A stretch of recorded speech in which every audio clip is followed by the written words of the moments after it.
Voy a aprovechar el problema técnico que tuvo Nancy para preguntarles, ¿cómo se sintieron al no escuchar la voz de Nancy dándoles la bienvenida? Bueno, me parece que cuando uno llega a un aula virtual, uno siempre espera, existe una estructura de liderazgo, uno siempre espera que esté la persona a cargo, que dé la bienvenida, que se genere el proceso de organización. Y claro, mientras esto no pasa, es un waiting ahí, ¿no? O sea, un stand-by, porque no se camina, y eso es importante como dentro de las estructuras, y siempre va a pasar así, ¿no? Exactamente. ¿Alguien más que nos quiera contar qué pasó si están acostumbrados a ver a Nancy recibiéndonos así toda efusiva y cómo están y cuidado manejando y no sé qué? ¿Cómo se sintieron frente al silencio de ella? Desconectado. Desconectado, Rodrigo. Muy bien. ¿No? ¿Alguien más? Fer está con la mano levantada. ¿Quiere decirnos algo? Incertidumbre, incertidumbre. Incertidumbre, ¿no es cierto?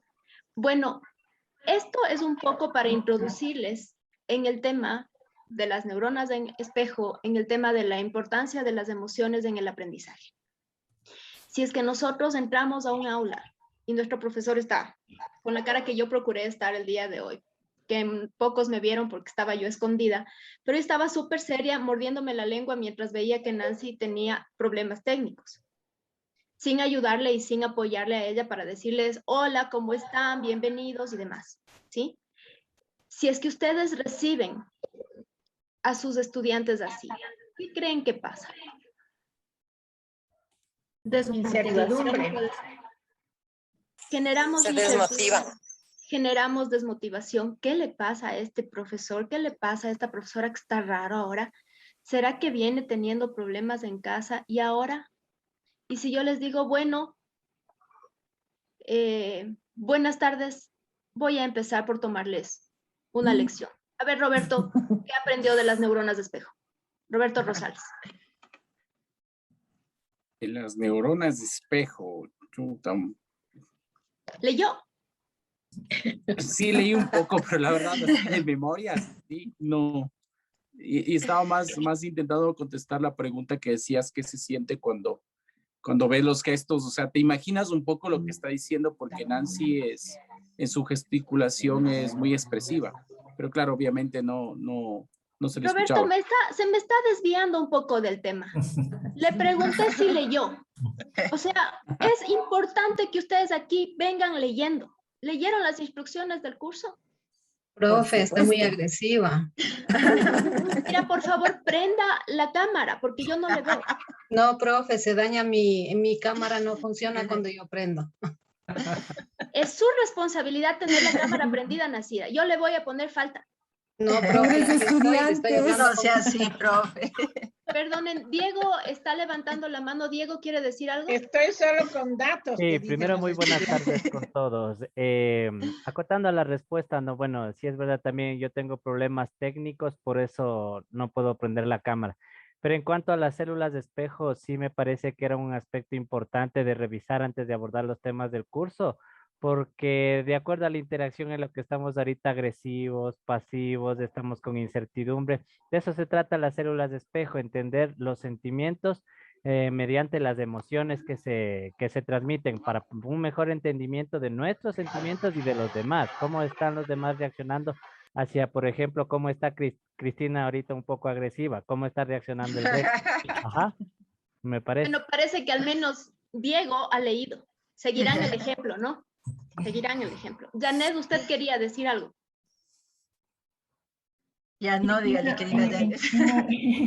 En algún momento el actuar así, ¿no? Que ahorita me identifiqué mucho contigo porque un estudiante íbamos a practicar el grado y no tenía internet, o sea, entonces le dije, no tiene sentido que practiquemos y cerramos la sesión, o sea, era 1-1. En algún momento sí funciona el hecho de que tú seas estricto en ciertos temas. Por ejemplo, era una práctica de grado, o sea, ella tiene que defender su tesis, o sea, era mi última práctica y ella no tenía cámara. Le digo, ¿y con esa conexión va a defender? Me dice, no sé, profe. Entonces, o sea, si ahorita no le sacudes, o sea, el día del grado no le funciona el internet y ahí quedó el grado. Entonces, en algún momento funciona este nivel de estrés que tú le pones y le dices, bueno, hoy no practicamos, yo necesito que esté en el sitio y cierras. ¿Funciona? Funciona el nivel de estrés, ¿leyeron? Hay un nivel importante de estrés que nos sirve para estar pilas, para estar pendientes, ¿cierto? Entonces, si yo, como dice Janet, le sacudo un poquito a mi alumno y le digo, oye, si es que no lo haces ahora bien, el día del grado vamos a estar en líos. Por favor, revisa la conexión, mira que todo esté bien. Ahorita no tiene sentido que lo hagamos, lo revisamos luego cuando tú me digas que todo está bien. ¿Qué estoy haciendo? Le estoy dando una opción a mi estudiante. No le estoy cayendo a cuescos como yo hace un ratito a ustedes, pobres, queridos estudiantes. Les caí. Sí leyeron. ¿Cómo es que no leen? Y muchas veces nosotros, por la frustración, hacemos eso, porque obvio, somos seres humanos y nos frustramos porque nos sacamos del aire para darles una clase linda a nuestros estudiantes y resulta que no vienen leyendo. ¿Sí? Entonces, es importante saber entender cómo las emociones van a afectar la respuesta de nuestro estudiante.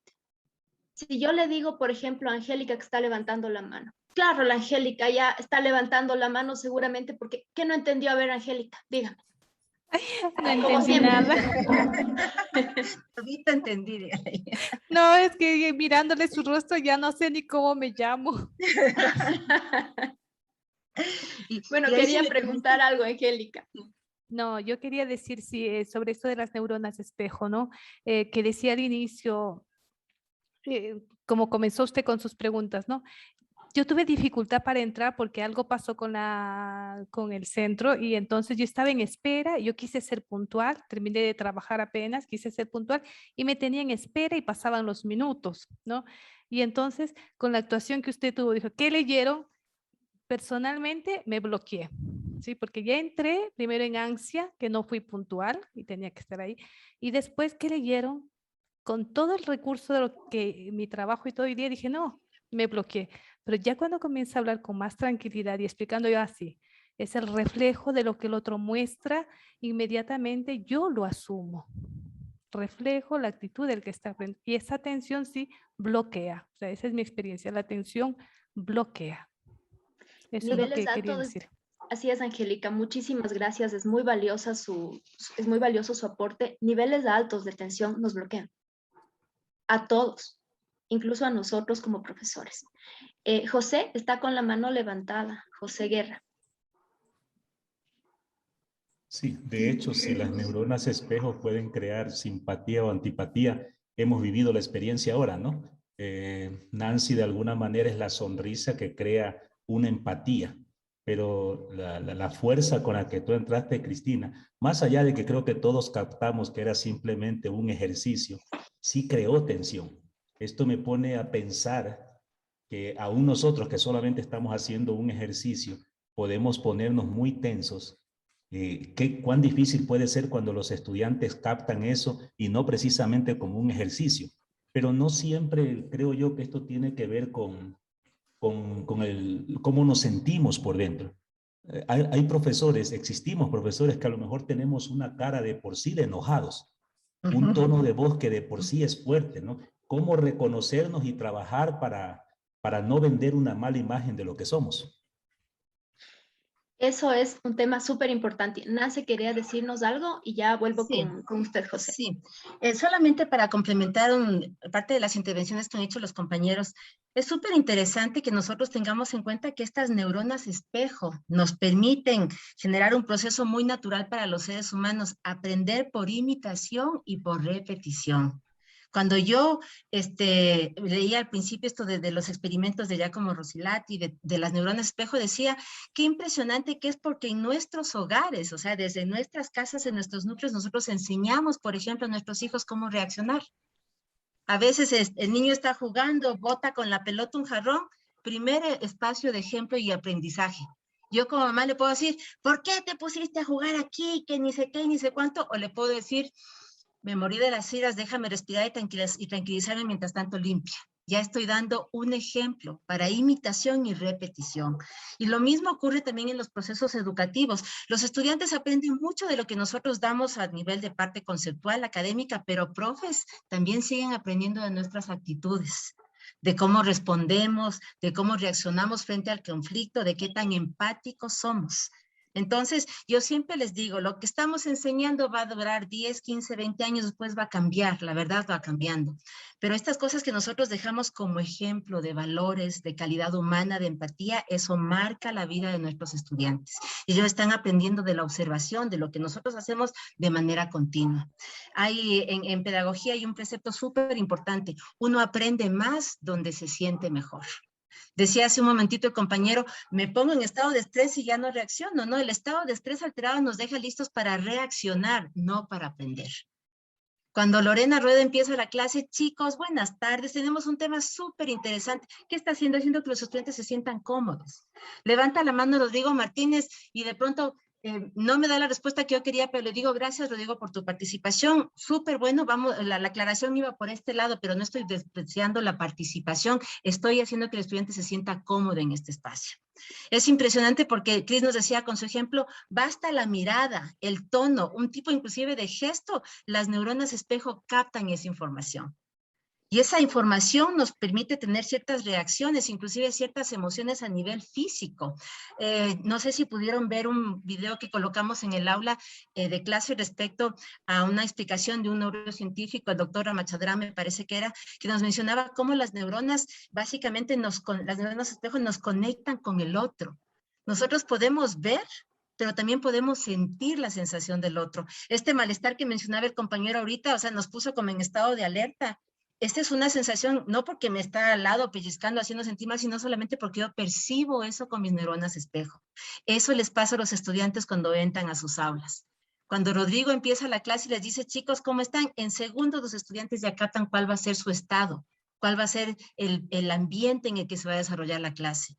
Empezar, y no voy a decir únicamente en la clase, en nuestra vida. Basta con presentarnos el primer minuto, la primera reacción, el primer gesto, ya damos información al otro, para que sepa cómo va a interactuar con nosotros.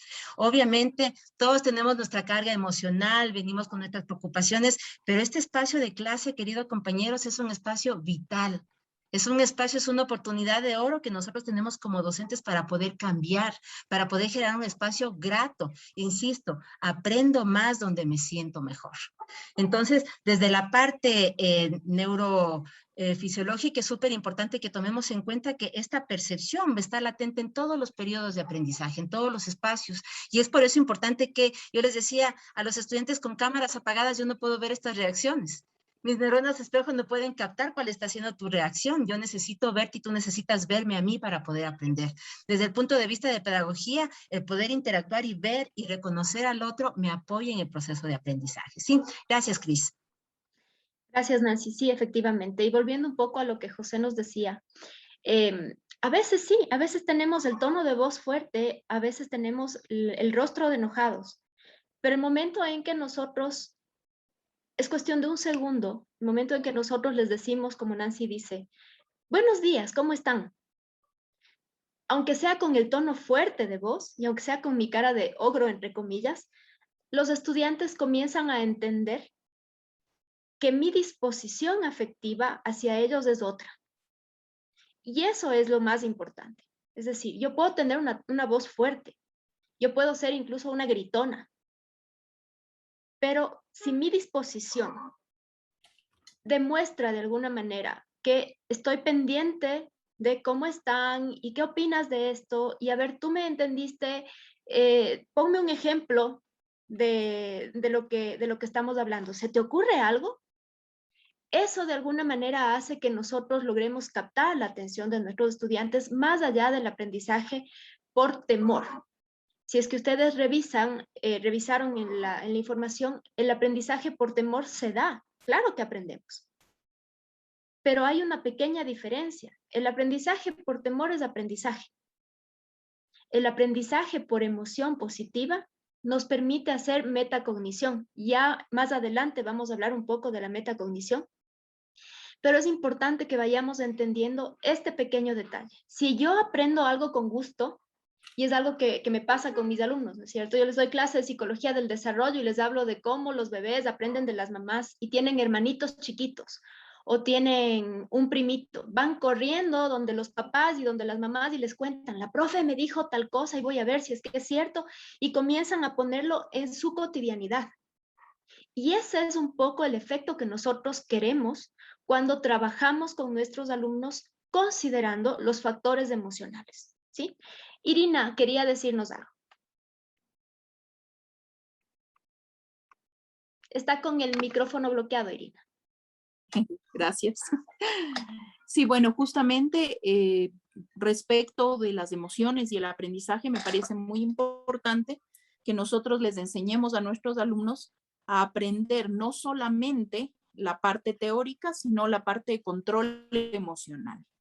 Especialmente para los estudiantes de psicología, es muy importante, de psicología, de medicina, todas las profesiones que tienen contacto directo con las personas tienen que ser capaces de controlar sus propias emociones. Por ejemplo, yo estoy dando una clase de comunicación de riesgo para un curso de seguridad aeroportuaria. Una de las cosas que se les enseña a los tripulantes de cabina es a mantener sus emociones bajo control. ¿Por qué? Porque los pasajeros, tenemos 80, 100, 200, 300 pasajeros que enfocan toda su respuesta emocional en la cara del tripulante. ¿Qué pasa si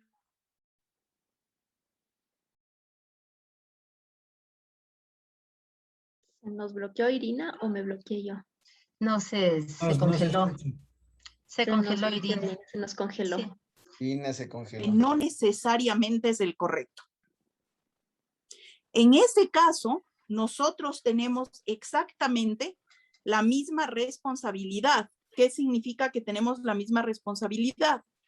Que, por ejemplo, como psicólogos o como médicos, el paciente va a leer en nuestro rostro las emociones que le permitan descifrar qué tan grave es su malestar, su trastorno, su síntoma, su enfermedad.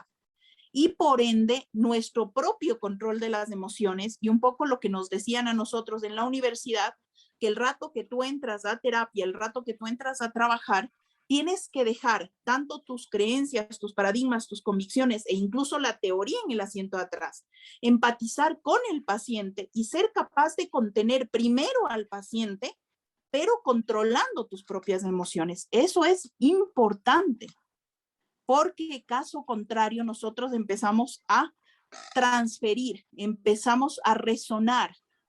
Y en esa transferencia y contratransferencia, muchas veces los psicólogos, los médicos e incluso los docentes terminan resolviendo con el pobre alumno o con el paciente los conflictos que no has resuelto. Que como personas que trabajamos con personas, tenemos que aprender lo valioso que son las emociones. Y nuestro autocontrol, por lo tanto, nuestro conocimiento de las mismas. Irina acaba de tocar algunas terminologías que son súper importantes. El tema transferencia, por ejemplo. El tema transferencia es un tema que nosotros en psicología usamos con mucha frecuencia. Nosotros analizamos la transferencia con nuestros pacientes. ¿Qué significa esto? Nosotros generamos algo en nuestros pacientes, algo a nivel emocional y ellos generan algo a nivel emocional en nosotros. Pero los fenómenos transferenciales no se dan solamente en el hecho clínico de la psicología, se dan en toda relación humana. ¿Les ha pasado, les pregunto, les ha pasado que de pronto se encuentran con una persona y dicen, qué bestia, qué mal que me cayó? Y esa persona no dijo ni media palabra, solo se nos paró al frente. Eso es transferencia. Y eso nos pasa todo el tiempo, en toda circunstancia de nuestra vida relacional. Entonces, eso les va a pasar a nuestros alumnos con nosotros y nos va a pasar también a nosotros con nuestros alumnos. Y debemos entender que estos fenómenos transferenciales nos deben servir para algo. ¿Por qué este alumno me está cayendo tan mal? ¿Qué será que pasa con este muchacho que me genera ganas de mandarle sacando de la clase, por ejemplo? Y entonces, ¿qué hago ahí? nosotros los psicólogos vamos a decir, ponga palabra. Ponga palabra a aquello que le está pasando. Y a veces el acercarse donde el estudiante y ir un poquito más allá y preguntarle, bueno, ¿qué onda tú? ¿Qué haces? ¿A qué te dedicas? ¿Qué pasa contigo? Nos puede servir para darnos cuenta que este estudiante, por ejemplo, está teniendo problemas familiares y está volado la teja en nuestra clase, pero no es porque está volado de nuestra clase a propósito, sino que se acuerdan de la motivación. Su motivación está haciendo que su eje de atención esté enfocado en otra cosa completamente distinta a la clase. Y si nosotros no conocemos a nuestros estudiantes, corremos el riesgo de juzgarles negativamente sin necesidad y generar un ambiente extraño en la clase por estas cuestiones transferenciales. Andrés tenía levantada la mano. Gracias, buenas noches con todos. Justo con lo que estábamos diciendo del autocontrol, bueno, como decía en la lectura, las neuronas en espejo básicamente constituyen la primera forma en la que empezamos a aprender y por eso son tan importantes en el aprendizaje del habla y este tipo de cosas. Entonces, tiene un papel fundamental en la pedagogía, pero yo lo que quiero preguntar es, ya desde el punto de vista ahora de la andragogía, ¿qué papel también está considerándose ahí? Porque igual, en esto del autocontrol esperaríamos, tanto nosotros como profesores, entrar al aula y así veamos todas las caras molestas de nuestros estudiantes, tener nuestro autocontrol para decir, bueno, no me voy a dejar llevar de eso, sino también voy a generar un espacio adecuado, pero también en qué punto esperaríamos que el estudiante también tenga este tipo de reacción o cómo enseñarle al estudiante que tenga este tipo de reacción, que empiece a controlar las neuronas espejo para que la actitud del profesor no sea un impedimento para su aprendizaje. Obviamente, un ambiente adecuado mejora el aprendizaje, pero tendríamos que también esperar que nuestros estudiantes ante un ambiente inadecuado no disminuya tanto el aprendizaje. Creo que nosotros podríamos como docentes, ya hemos aprendido a hacer esto. En lo personal a mí, si entro a una clase donde siento esa mala vibra, puedo separarlo y enfocarme en el aprendizaje más que la buena o mala vibra del docente. Obviamente cuando hay un docente que te da una buena vibra, es mucho mejor, pero sí hay que aprender a separar. Entonces, ¿cómo desde el punto de vista de la andragogía vamos a ver esas neuronas espejo para ponerles un límite? Porque tal vez podríamos llegar al mal punto de acostumbrar a nuestro estudiante que solo que es cuando se le trata bonito, solo cuando hay un ambiente todo color de rosa va a aprender. Y lamentablemente en el mundo real no tenemos siempre un ambiente color de rosa y nos toca de aprender siempre. No solo cuando acabamos la universidad dejamos de aprender, sino tenemos que ir aprendiendo siempre. Entonces, ¿cómo desde la andragogía podemos ver eso para darle un freno a las neuronas espejo también? No necesitamos darle un freno a las neuronas de espejo. Digamos que mis estudiantes están así súper tensos, súper tensos. Tuvieron un día tenaz, acaban de venir de un examen de neurofisiología y están así. Y yo entro a la clase y solamente les digo, ¿cómo están?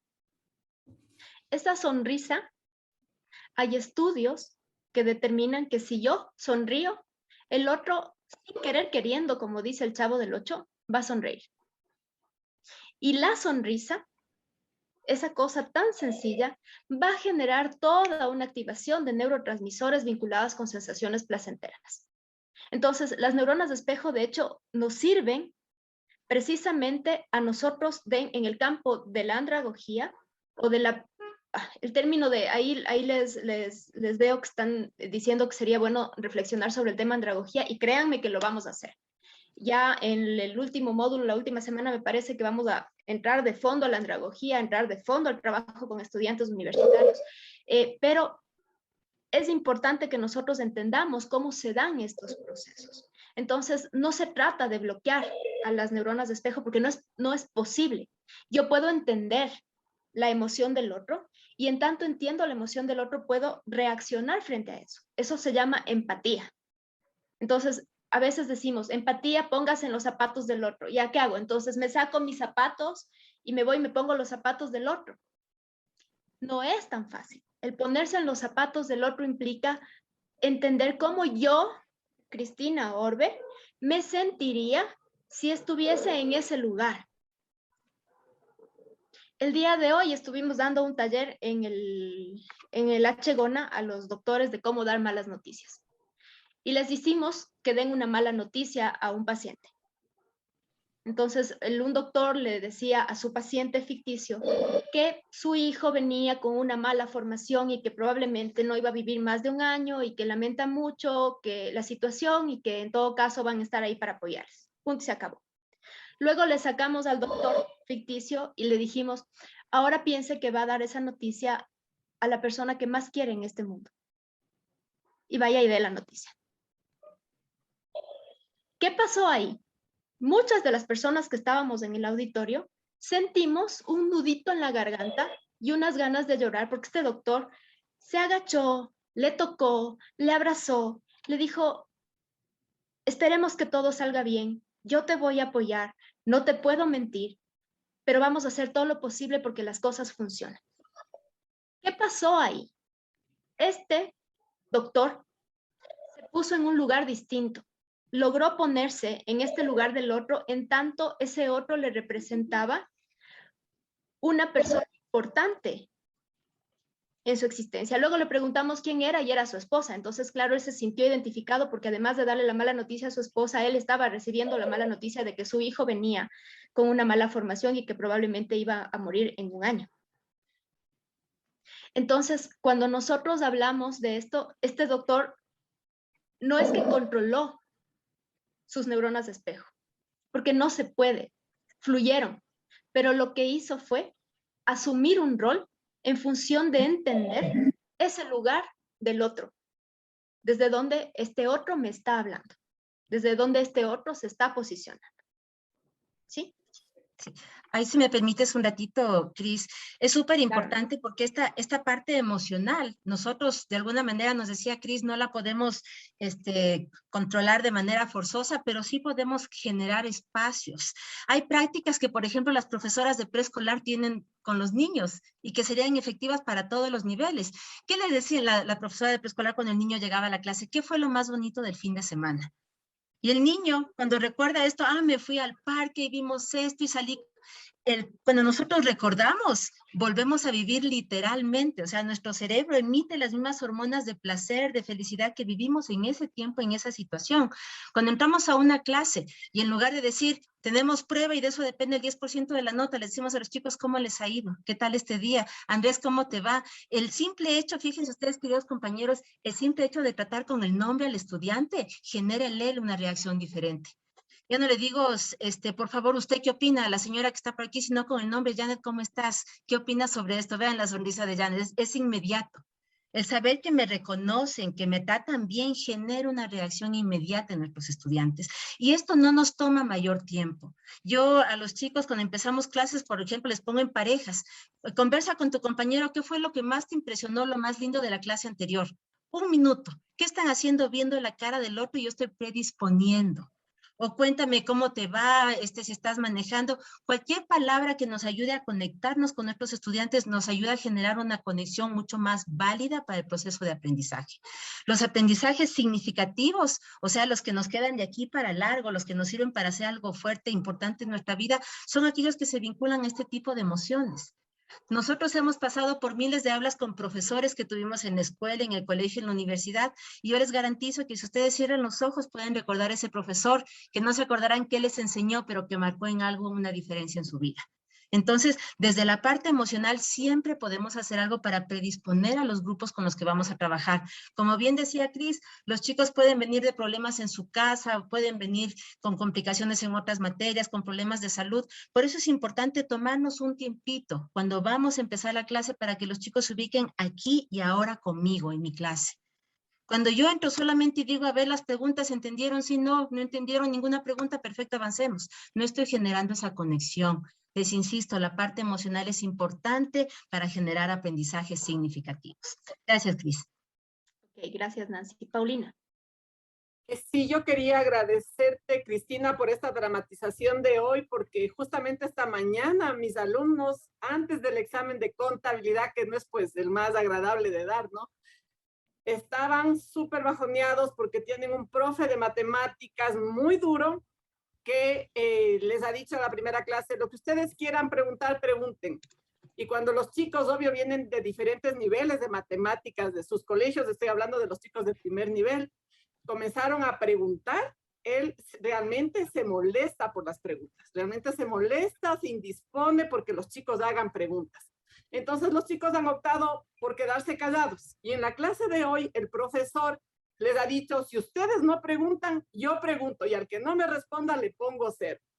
Entonces estaban súper bajoneados mis estudiantes y yo tenía que tomarles examen.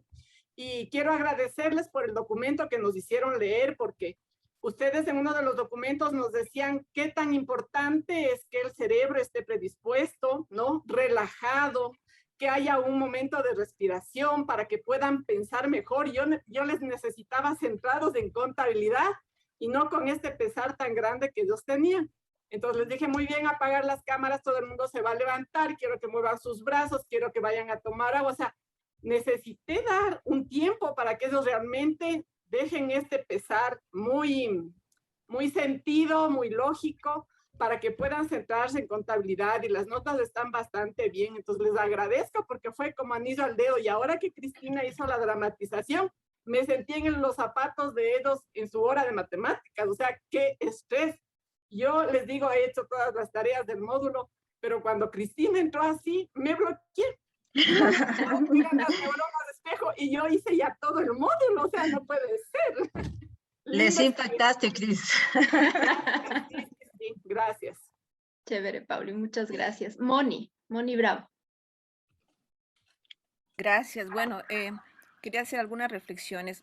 Cuando hablábamos de las neuronas de espejos, yo creo que es importante tomar en cuenta nuestro lenguaje no verbal, porque yo puedo estar teniendo una voz suave, una voz fuerte, y con mi cara decir o tener otra actitud. Y algún profe decía, ¿qué hacemos con nuestras caras si las tenemos así? Bueno, yo creo que el Zoom sí nos da esta posibilidad de vernos en la cara cómo estamos actuando, y luego también en las grabaciones. Yo me doy cuenta de un montón de cosas cuando vuelvo a ver la grabación de mi clase, y de pronto me doy cuenta que tengo unos ciertos tics de repetir ciertas palabras, de que digo, yo qué sé. Entonces yo creo que sí es importante, bueno, en ese sentido vernos. Otra cosa que me quedó resonando es la cuestión del autocontrol. Yo creo que, como decía Carl Rogers, lo importante es ser auténtico. En cuanto yo como persona me sienta capaz, encariñada con la materia que doy, y saber que estoy con otros seres humanos, porque a veces como que hay una distancia entre profesor y alumno y no sabemos que ambos somos seres humanos, con sentimientos, con tristezas, con alegrías, y a veces como que nos separamos de esa esencia humana de lo que es la educación, y vemos al estudiante como un número. A veces, me acuerdo, en el colegio nos decían, a ver, la 1, la 2, la 3, ni siquiera el apellido, sino el número, o sea, terrible. Entonces sí, solamente ya llamarle por el nombre a la persona ya crea y establece un nexo con la persona. Pero creo que sí es importante que nosotros como docentes nos miremos, nos observemos, nos escuchemos. Yo sé que es súper complicado a veces ser docente, a lo menos si tienes muchos estudiantes, y tal vez, como dijo la compañera anterior, de esas materias difíciles como la matemática, ¿no es cierto? Y que hay también como una idea de que esas materias tienen que ser así. O sea, hay una creencia tal vez de que esas materias duras supuestamente tienen que ser así para que se aprendan.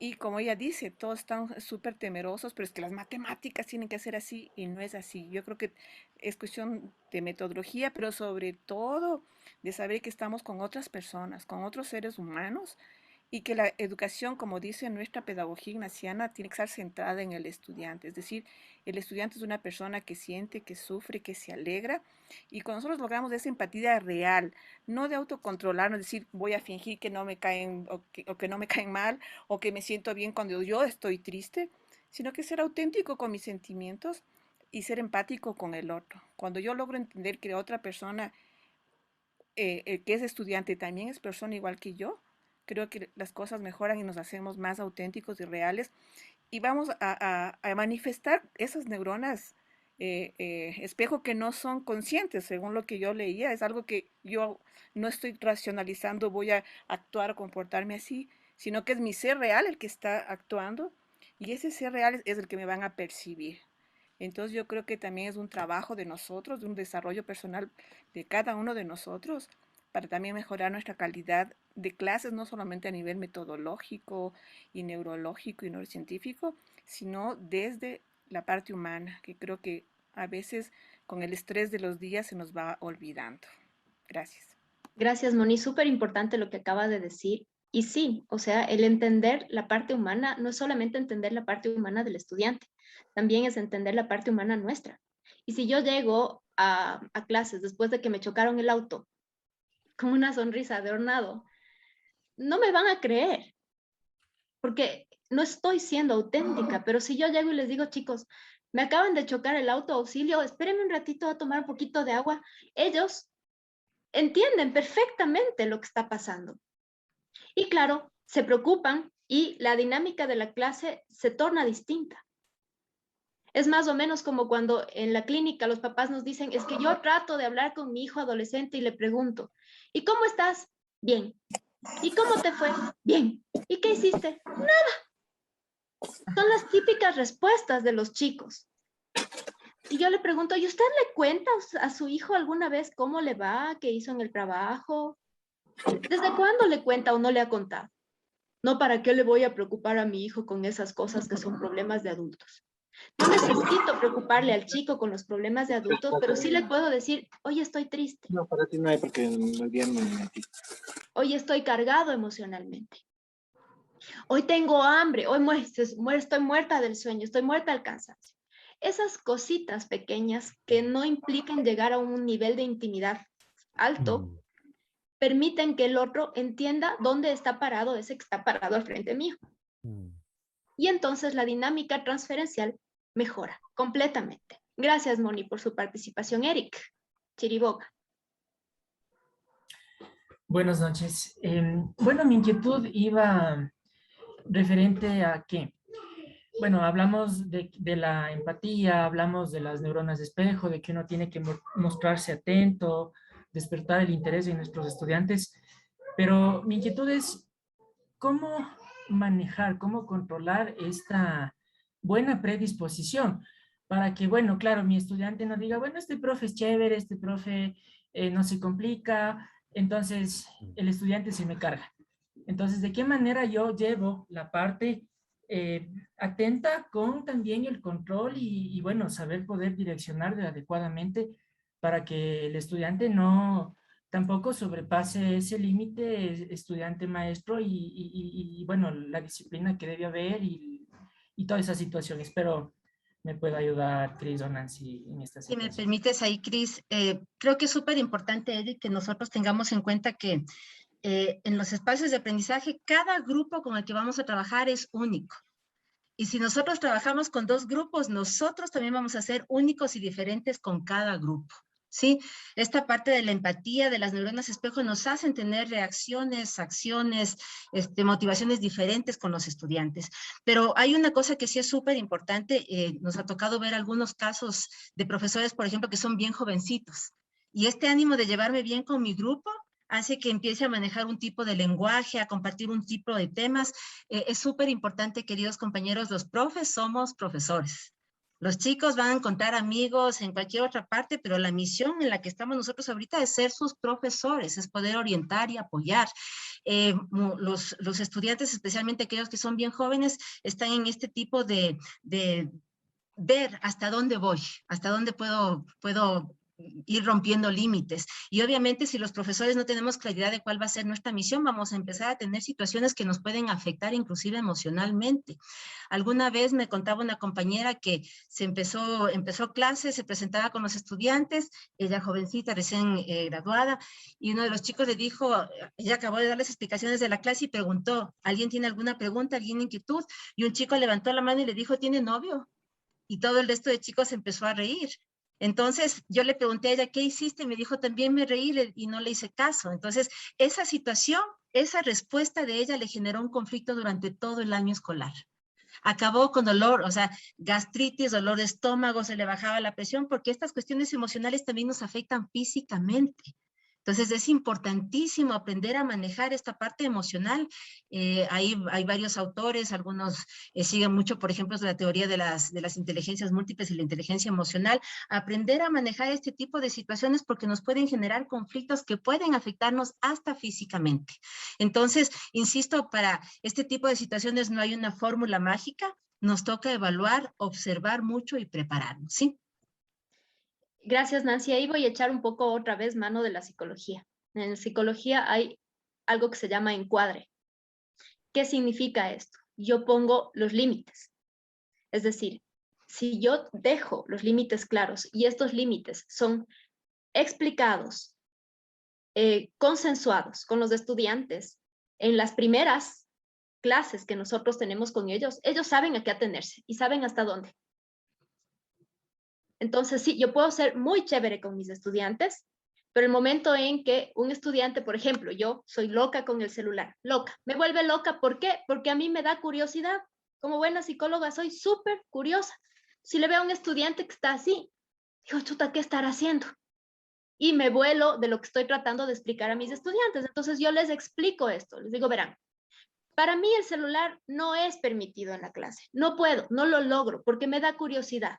Entonces, si es que usted saca el celular en la clase, eso va a significar que la clase está dada porque no les interesa y punto.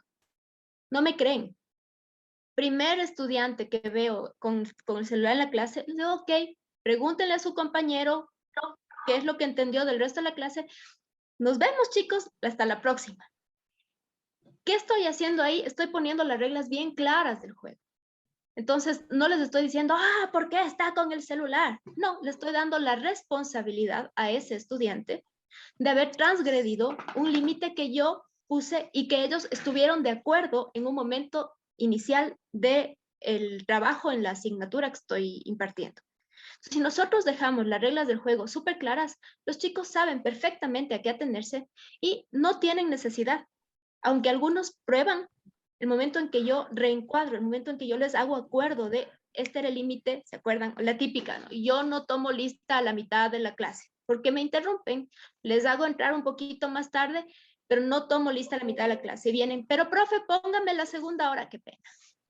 Nosotros llegamos a un acuerdo, ustedes estuvieron de acuerdo al inicio de la clase, lo siento, no puedo. Y no se enojan y yo no me enojo y no peleamos, simplemente se respetan las reglas del juego. ¿Sí?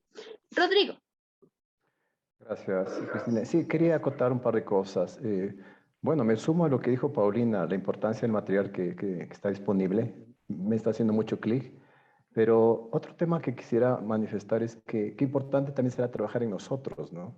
Porque si nosotros no trabajamos nuestras emociones, toda esta teoría, todo lo que estamos viendo, es poco probable que la podamos llevar. Entonces, si tenemos miedo, si tenemos culpas, si no hemos trabajado en nuestros juicios, sí va a haber un gap ahí, una brecha para lo que nos estamos aprendiendo y lleguemos a trabajar. Entonces, invito también que importante es que trabajemos en nuestros temas.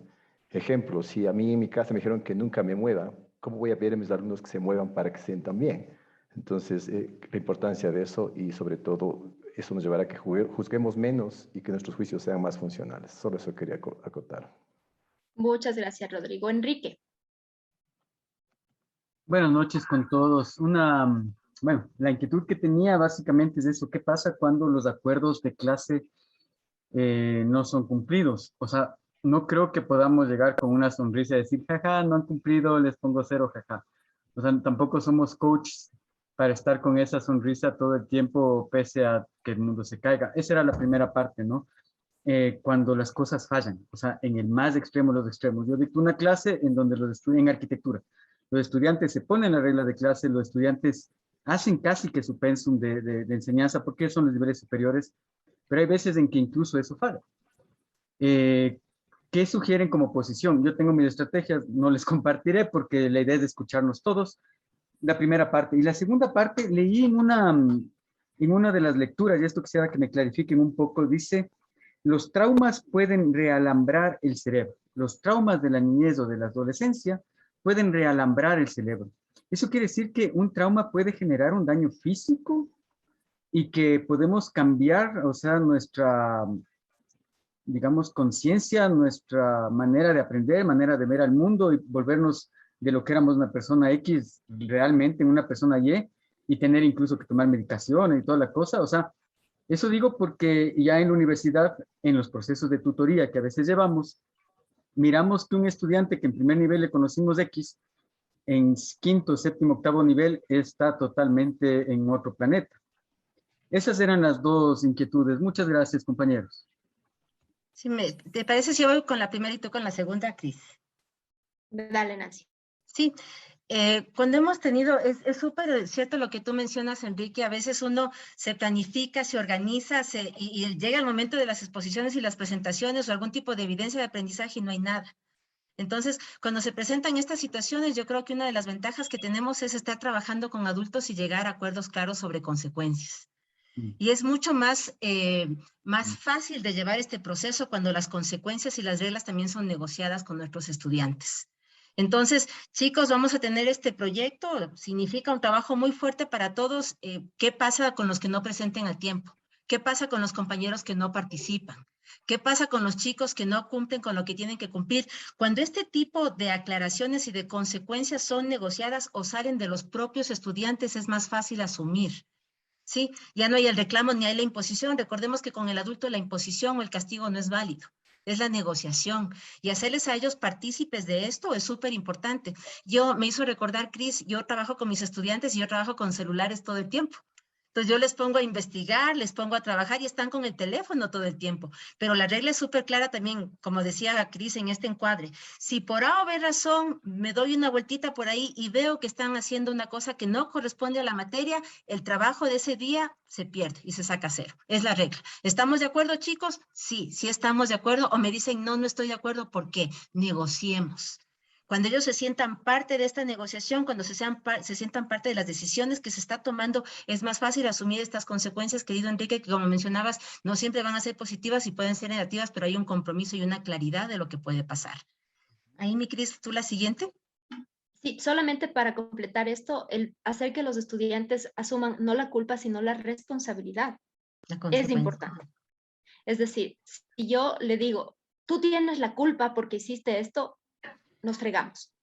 Pero si yo le digo, asume tu responsabilidad, ¿te acuerdas que quedamos en esto? Que esto de acá, que esto de aquí, que esto de allá. El estudiante responde y dice cierto. Es cierto. Y asume la responsabilidad. Y la diferencia entre la culpa y la responsabilidad es que con la responsabilidad podemos hacer algo. Entonces, si yo tengo la responsabilidad frente a algo, puedo asumir otra posición frente a esa situación específica y eso me va a ayudar, me da una salida. Mi profesor me está dando la salida para. Y en relación al otro tema, es cierto, o sea, por plasticidad cerebral, nuestro cerebro se adapta a las circunstancias. Y en ciertas circunstancias donde el cerebro está sometido a mucho estrés, este se adapta precisamente a responder frente al estrés. Y entonces, como usted dice, Enrique, de pronto tengo un estudiante que era 1 en los primeros semestres y luego está en otras, en los semestres adelante, porque de alguna manera los niveles altos de estrés, el no dormir, el ver como, por ejemplo, me piden que haga un trabajo, una maqueta, y llega mi profesor y me rompe la maqueta y me dice, no sirve para nada. Me hace pedazos emocionalmente. Y claro, llego con eso al punto de tengo miedo de. Y cuando el miedo entra en juego, toda la química cerebral se cambia, se altera. Y eso hace que por plasticidad se generen ciertas conexiones neurológicas que hacen que mi cerebro y que todo mi organismo funcione con niveles altos de estrés. Es decir, se nos dañó el chip de prender y apagar el estrés y estamos funcionando todo el tiempo en función del estrés. Y eso es complicado, muy complejo, y respuesta de eso es, tenemos gastritis, tenemos migraña, tenemos estudiantes que se van a poner doloneurobión o que van al centro de psicología aplicada a que les atendamos nosotros en psicoterapia, porque están colapsando, efecto de un estrés excesivo. Inclusive ahí, si me permites, Cris, hay, por ejemplo, ciertas situaciones que van condicionando y van generando cierto tipo de, se denominan esto, experiencias cristalizadoras o traumáticas. Los chicos tienen, por ejemplo, sus primeros contactos con un profesor de matemáticas, me invento, que les gritaba, les trataba mal, se quedan con ese recuerdo y esa claridad de que esa es la posibilidad de reaccionar frente a las matemáticas. Entonces, segundo año ya se quedan igual con esta versión, no, es que yo soy malo para las matemáticas. Es la reacción, lo que mencionaba Cris, el estrés, la angustia, el sentirse tan inútiles por esa relación que manejaban con el profesor y que les hace creer que son malos para el inglés, la matemática, por las experiencias que han tenido. Pero lo mismo puede ocurrir desde el otro lado. Conocí una profesora de inglés que era una maravilla y me decía, Nancy, qué bestia, hablas como gringa. Y yo feliz de la vida. Ese discurso de ese profesor me hizo a mí tener otra proyección. Me voy aquí a pegar un ratito del efecto Pigmalión. Cuando nosotros utilizamos la palabra para estimular, para empujar, para animar a nuestros estudiantes, aunque no lo crean, eso tiene un efecto en su rendimiento académico, está comprobado científicamente. Como decirle a un estudiante, ¿tú hiciste el trabajo? ¿Cómo así te saldría bien? Ya le estamos dejando. O decirle, qué bestia, qué genial trabajo que hiciste, yo sabía que lo podías hacer. Tiene influencia en su rendimiento académico. ¿Por qué? La parte emocional está de por medio. Así es, Nancy. Enrique quería decir. Disculpen, solamente con esto, o sea, es posible que entonces el estudiante se acostumbre a aprender con estrés. Si no hay estrés, no aprende, a partir de esa reflexión que hace. Y a nosotros nos tocaría reestructurar eso para que no siga, para que no se perpetúe la mala práctica. Eso nada más, disculpen, gracias. Enrique, es posible, pero es una complicación, porque el estudiante va a aprender solamente para pasar el semestre. ¿Sí? Giselle. Ahí, ¿sí me escuchan? Ya, ok, buenas noches con todos.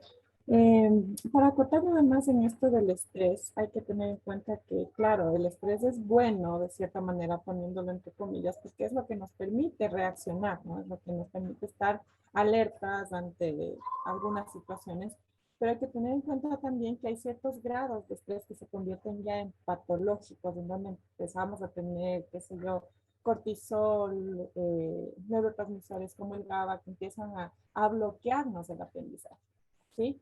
Ahora, el generar estrés en el estudiante, creo que debe ser un estrés positivo, para que de esta manera él pueda interiorizar, pero y también no tomemos este positivismo nosotros como docentes de que, oh, le vamos a llegar todo el tiempo, porque bien decían nuestros compañeros que me antecedieron que, claro, tenemos también nuestros pesares, nuestras cosas que a veces tenemos que ponernos frente a un grupo, quizá con nuestros propios problemas, pero hay que entender que las emociones, al ser inconscientes, son parte de nosotros. O sea, no malinterpretar a que los estudiantes, que siempre vamos a estar con una sonrisa.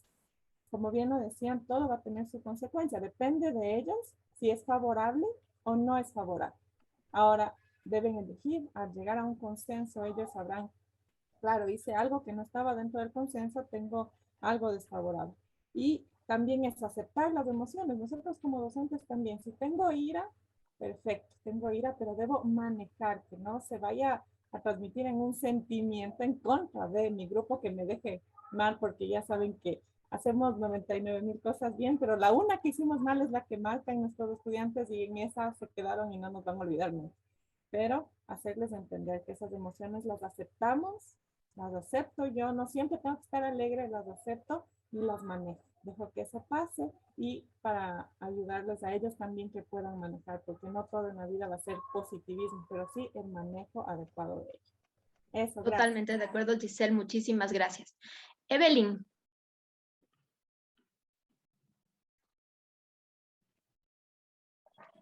¿Qué tal? Buenas noches con todos. Ya. Mi pregunta es, ¿qué tanto nuestra intervención o atención al alumno que está desenfocado puede repuntar la situación estresante? O tal vez que se aproveche de esta etapa de vulnerabilidad para sacar provecho en notas o pues, eso prácticamente era. A ver, eso ya también parte un poco de la experiencia docente que nosotros tenemos. Nosotros ya con los años de experiencia nos damos cuenta cuando el alumno me está diciendo que se le murió la mamá, que se le murió el papá, que se le murió el abuelito, que se le murió, siempre se le murió alguien. Y entonces, es que no fue mi culpa, profe, lo que pasa es que tal cosa. Otra vez, a ver, no fue tu culpa, pero sí es tu responsabilidad. Entiendo, pero ¿dónde está tu trabajo?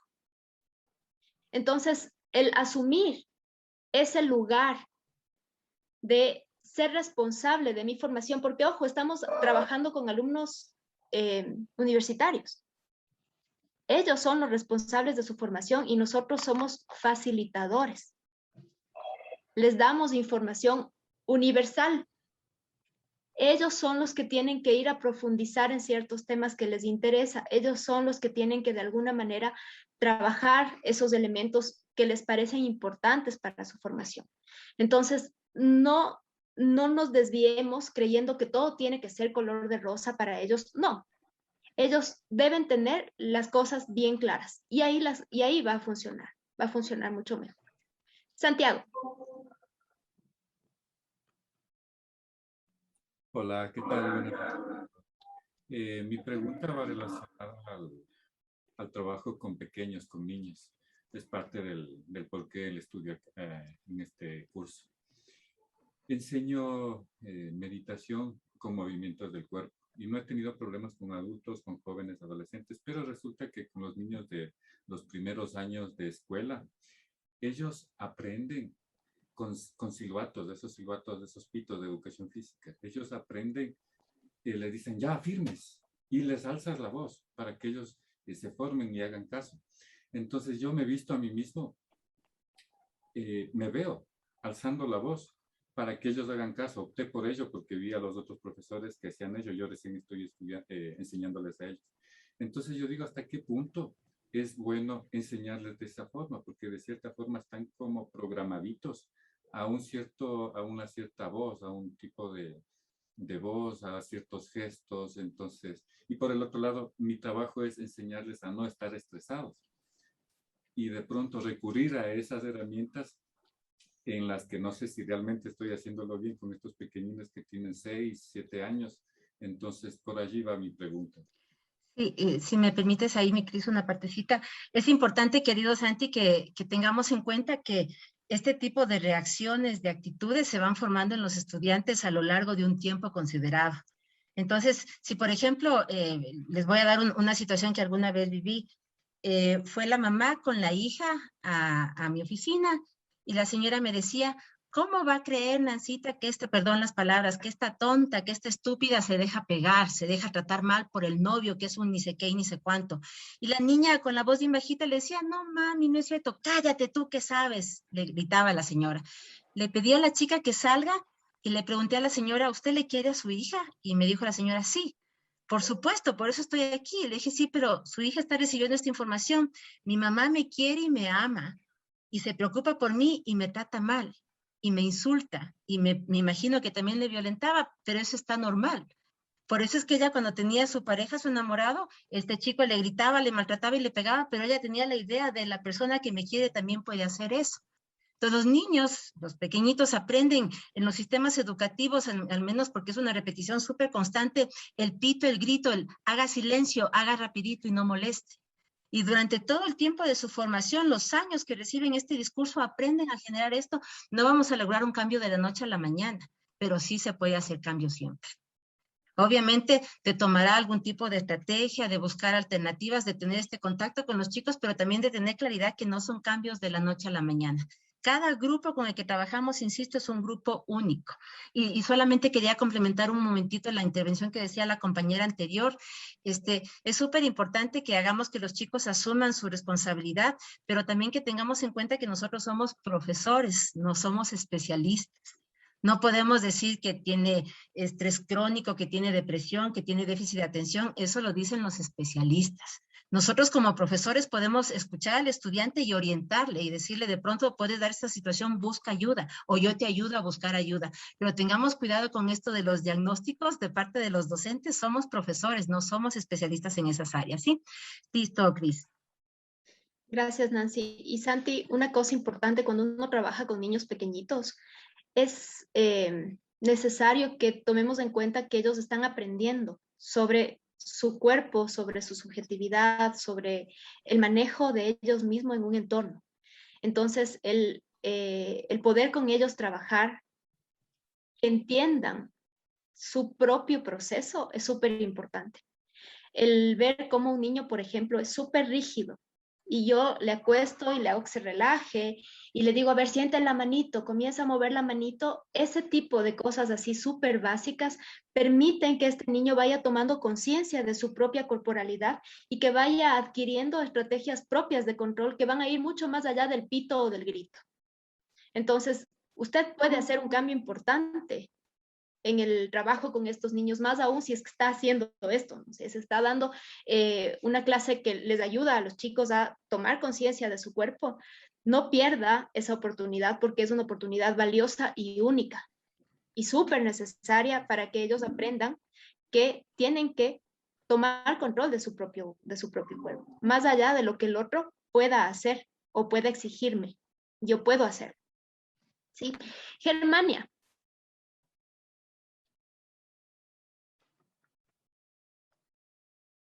Buenas noches con todos. Yo quería compartir algo que dijo Cristina, y es que nosotros cuando trabajamos desde pequeñitos hasta nuestros alumnos universitarios, yo creo que cuando nosotros vamos a hacer una crítica a un trabajo, a una exposición, nunca debemos ir al yo del alumno, sino a lo que está haciendo y ver los planes de mejora. Si el tono de voz, por ejemplo, está muy bajito, lo hiciste muy bien, pero hay que mejorar tal cosa, pero no herir los sentimientos de los estudiantes, no decir, eres pésimo, no. Lo que está haciendo de pronto es lo que tiene que cambiar. Y eso yo creo que nos ayuda mucho como docentes para que se den cuenta que no estamos yendo en contra del estudiante, sino que hay cosas que mejorar en lo que está haciendo. Es lo único que quería compartir. Gracias. Lindo, Germania, la diferencia entre el ser y el estar. Si yo a una persona le digo, eres un tonto, es y no hay opción. Si yo le digo, estás tenso, estás en tal circunstancia, estoy cambiando y le estoy generando la posibilidad de, si estoy, no soy. Y en ese sentido puedo hacer una modificación sustancial a mi estar. ¿Sí? Marisol. Está sin micrófono, Marisol. Hola con todos. Yo lo que quería un poco recalcar es que somos seres en constante crecimiento o transformación. No sé si la palabra es precisamente crecimiento. Y todo lo que está a nuestro alrededor nos afecta. Entonces, si bien es cierto que las emociones que nosotros hemos vivido y que tenemos como en un bagaje, están mediando nuestro aprendizaje, el aprendizaje media también nuestras reacciones. Por eso no es lo mismo tratar con una persona adulta que ya ha aprendido mucho que un niño que a veces está descubriendo. Pero tampoco podemos decir que somos tan diferentes cuando tratamos niños y adultos, porque nuestros estudiantes aprenden también por la emoción agradable y nosotros podemos cambiar o generar nuevas cosas. Para mí, a mí me gusta mucho lo que es lo lúdico, me parece que es la mejor forma de aprender, y si es que es bien cierto que las impresiones grandes dejan memorias grandes, yo creo que a la larga lo que realmente nos motiva son las emociones que vamos creando en lo agradable. O sea, ¿qué es lo lúdico? Lo lúdico es lo que a cada uno le parece un juego. Para uno será hacer tiquitaque, para otro será leer, para otro será hacer fórmulas matemáticas, pero tal vez descubrir esa parte de lo que te hace agradable la vida, que te hace querer aprender para ser feliz, me parece que es la parte más importante que podemos dar en nuestros estudiantes. Gracias, Marisol. Natalia y Mauricio, porque ya estamos con el tiempo sobre tiempo. Justo a mí me llamó mucho lo que decía Santiago, ¿no? Yo también trabajo con niños pequeñitos y a mí me ha ido muy bien el tema de explicarles a dónde vamos y qué es lo que vamos a hacer en ese espacio, porque a veces pensamos que el niño ya sabe a dónde va y qué es lo que va a hacer, ¿no? Y de repente ya interpretamos que él ya tiene que saber cómo tiene que estar, en qué posición, y a veces incluso reflexionar, ¿no? Si realmente es adecuado para ellos, y que yo creo que cuando trabajamos con los más chiquititos es importante, ¿no? Porque de repente queremos que estén en la misma posición durante 30 minutos y no es posible para él. Y es importante que nosotros como adultos primero lo entendamos y hagamos, o sea, que sean espacios adecuados para los niños también. O sea, si ya vemos que son tiempos largos, pues si no, tenemos que readaptar, porque el tema es un poquito irnos cuestionando también, ¿no? A veces la escuela es como muy firme, ¿no? Dice, no, es que tienen el programa y tienen que estar aquí, tienen que esto y tienen que el otro, y es importante que uno también se vaya repensando esas cuestiones. Y las canciones son súper buenas con los más chiquititos porque vamos aprendiendo muchas rutinas. Entonces, vale.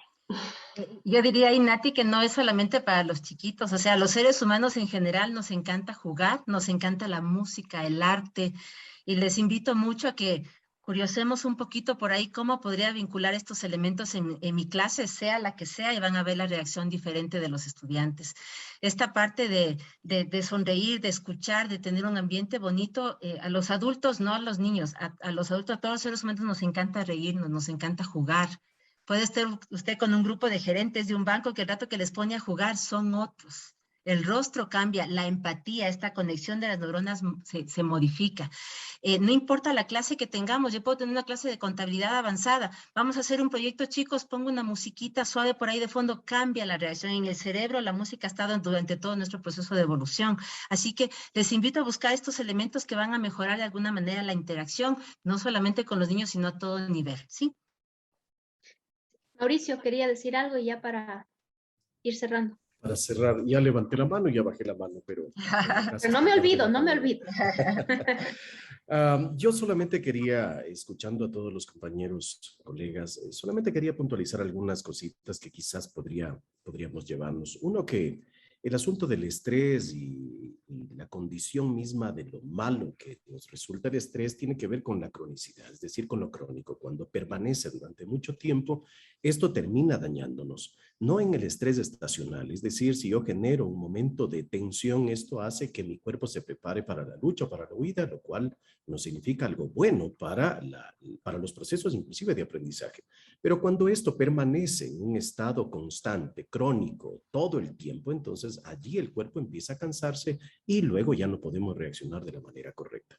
La otra condición es que voy a decir algo que es un poco feo a los oídos, porque ya nos resulta feo ahora, pero había una frase muy común hace años que decía, y en algunos lugares hasta ahora se aplica, que decía: la letra con sangre entra.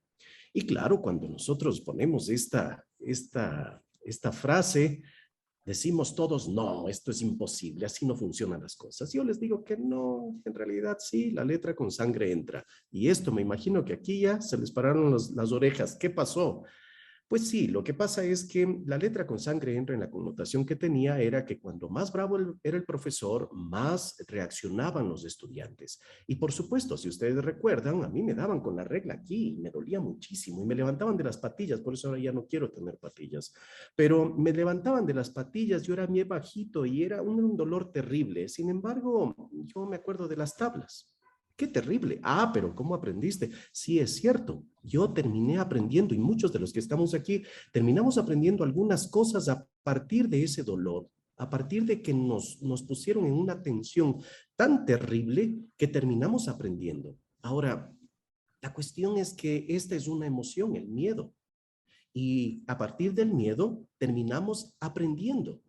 El problema no es entonces la emoción. Ahora entendemos que a partir de las emociones aprendemos. Pero el problema de que me hayan dado con la regla aquí, me haya dolido tanto, a pesar de que aprendí, es la connotación que hice acerca del aprendizaje. Es decir, aprender duele. Y cuando yo hago esta connotación, termino considerando en el transcurso de mi vida que yo soy un inútil y que yo ya no quiero ni siquiera acercarme a los procesos de aprendizaje, porque eso duele, eso es malo, eso no está para mí. Entonces tiene que ver con esta connotación. La letra con sangre entra, pues sí. Ahora digamos, la letra con emoción entra, pues sí, esto es mucho más funcional. Con emoción, cuando tenemos un acto emocional para el ser humano, a la edad que sea, siempre será mucho mejor y nos quedaremos con esos aprendizajes. Y finalmente, hablando de los niños, en muchas ocasiones estamos viviendo una condición de adultización de los niños. nos la pasamos vistiéndoles a los niños como si ya fueran adultos y nos encanta verles, a los niños y a los perritos, si se han fijado, les ponen corbatita y le ponen sombrerito y cosas así, que sí, es un acto que nos gusta ver, pero que no es funcional, principalmente en los niños, y tampoco en los perritos, porque les visten ahí, pobrecitos, están tan incómodos. Sin embargo, hay que considerar la etapa del psicodesarrollo del niño. No podemos nosotros considerar, no se debe, por lo menos, considerar al niño como un adulto con todos sus procesos cognitivos listos. Si terminamos considerándolo al niño en esta adultez desde nuestra visión adulta, lo único que hacemos es frenar su etapa de aprendizaje.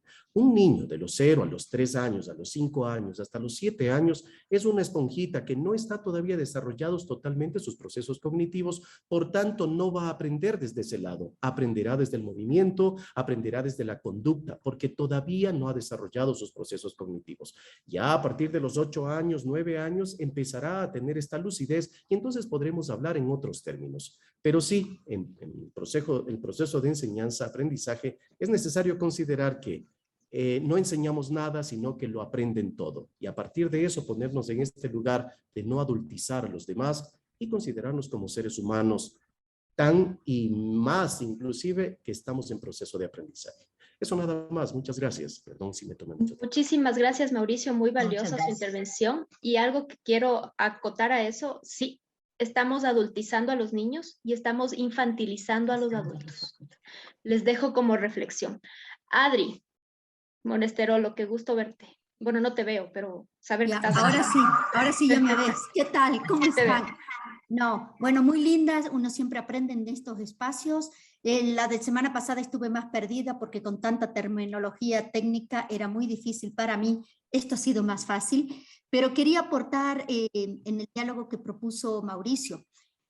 Cuando nosotros hablamos de educación y hablamos esto de la letra con sangre entra, creo que el fin no justifica los medios y que los niños son sujetos de derechos, de todos los derechos, y hay incluso normativa internacional que por el respeto que se merece cada persona, y en este caso los niños como nuestros estudiantes y tal, no podemos admitir ningún tipo de estas situaciones que pueden ser maltratantes, ¿no? Humillantes. Entonces, en este reconocimiento de la dignidad de cada persona, no podemos tolerar, digamos, este tipo de actitudes, ¿no?